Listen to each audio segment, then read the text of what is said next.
guess what? Summer's here at 4 o'clock this afternoon, and so's the Jazz Fest, because Jazz Fest does mean summertime, and you meet him on our show every year. We're joined by Media Director John Orysik, along with Fatima Amarshi. How are you both? Hey guys, how are you? Good, we're great. Good, nice to see you. Look at how relaxed you guys are still. That always amazes me. Fatima, we shall start with you because big changes for the Jazz Festival this year. Tell us about the big move. We're really excited about this. So we're actually relocating our opening weekend from Gastown to downtown, right in the heart of the Vancouver Art Gallery in Robson Square. It's 3 stages of performance happening, 2 beer gardens, so you can come and have a drink and enjoy a show.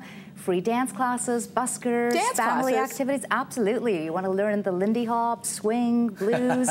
It's all happening. It's all free. John, how exciting is this? Because I know you've been working towards this for many years, and Fatima for her last couple of years, this has been a big focus. But how exciting is this for you to get back into the downtown core of Vancouver as well? Well, it's really exciting, Mike, because it's been a dream right from day one. And the festival now is iconic. People come to Vancouver for the festival. They're looking forward to it. So taking an iconic festival into the heart of the city where everyone can access it, be very inclusive, put on a fantastic show with great musicians from all over the world. Right in the heart of downtown. Right in the heart of How Vancouver. many musicians? Give us some of the numbers, because this amazes me every year. Make it sound like a monster truck show. 1,800 musicians. And let's talk about some of those shows, because you've been generous enough to bring some great tickets. George Benson. Benson, he's a legend. 10 Grammy Awards, worked with everybody in the business, you know, Quincy Jones, Michael Jackson, all those folks.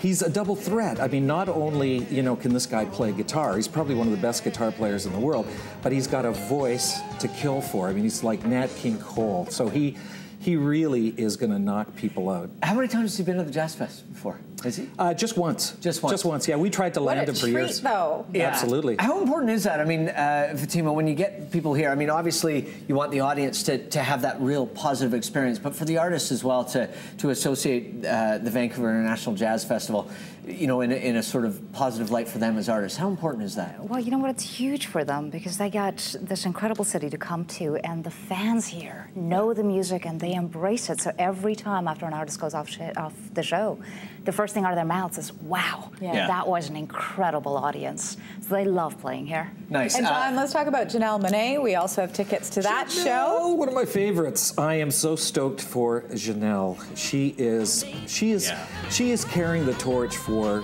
artists like Michael Jackson and Prince and James Brown. She's got a great voice, powerful voice. She's got dance moves that are unbelievable. She's a great choreographer, and she's a fashion icon. She's got the whole package, and she's not even 30 yet. And the band is killer. The band is absolutely killer. And I'm so delighted that she's playing the Jazz Festival. It'll be the first time, hopefully, for many performances. And what a coup to get her for this year. Absolutely. Well, and as a lover of music, John, I mean, we talk about this all the time, but that constant reinvigoration of the art form, whether it is strictly jazz or whether it's one of the many branches that jazz is sort of left to, that's really important, you know, that you have these new voices and these new interpretations of what music is, period. Absolutely, because, I mean, jazz has to reflect the times and the environment that it's in, and it does. And that's what makes it such a great music form, a great art form. You know, you're always expanding, you're always bringing in new influences, multicultural, musical, all those kind of things. And people come to the Jazz Festival here in Vancouver specifically because we showcase all those wonderful permutations of the music. It's very important. And that's why they say, yeah, the Jazz Festival in Vancouver, I mean, I can go there, I can hear established artists, but I can also discover stuff that I never knew existed, and I can fall in love with it and explore more. Fatima, let's talk a little bit more about free, because this is one of the things that's so fantastic about the Jazz Festival is that it is attainable for people. Tell us about some of the free shows that are happening. Well, we start off with the Downtown Jazz Weekend that we just talked about, and everything happening there is free. And then, of course, there's the closing weekend at David Lamb Park. There are concerts throughout the entire 10 days at Granville Island and Kilcanada Day.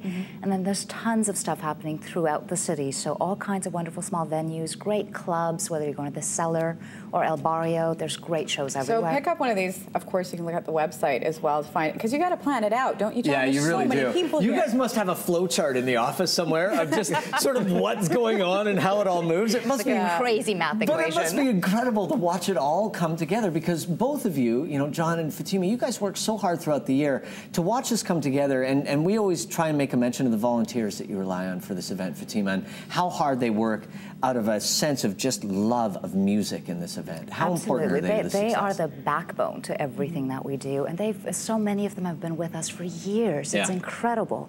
They're the biggest music fans and the biggest supporters out there. We really couldn't do this without them, and just owe them a deep, deep gratitude. And John, we have one more set of tickets to talk about. Trombone Shorty. Trombone Shorty, baby. 26 years old. He is from New Orleans. 26 years old. Yeah, and he's the birthplace of the music. And this guy's played with Lenny Kravitz, Jeff Beck, Dave Matthews. I mean, he is, you know, the embodiment of what's going on in New Orleans right now. And he's just a showman. I mean, we had him at the Vogue last year. Well, we just saw some footage. It looks like a pretty... Was it really? Everybody was just going crazy. Just a sit-down show. Yeah. No way. Your booty will be shaking. Yeah. Mike's booty's always shaking. All 10 days of the Jazz Festival. Well, bring it to the festival. Make sure that you pick up a copy of the program, or also you can check out the website. Believe it or not, the Jazz Festival kicks off this Friday, June 22nd, and runs straight through till July 1st with so many artists, 1,800 musicians in town. And we have a bunch of tickets to give away. Just email us. Tell us why you want to go check out some jazz to Urban Rush at shaw.ca. Tickets for each of the shows we mentioned as well. So Janelle, Monae, George Benson, and Trombone Shorty, 3 of the best shows you're going to see in Vancouver this year. It's awesome. You can go to the website to check out more. You guys, thank you. We appreciate it. We're going to take a break. And when we come back, we're talking about, well, something you can do as your final resting place. And it involves vinyl records. Interesting.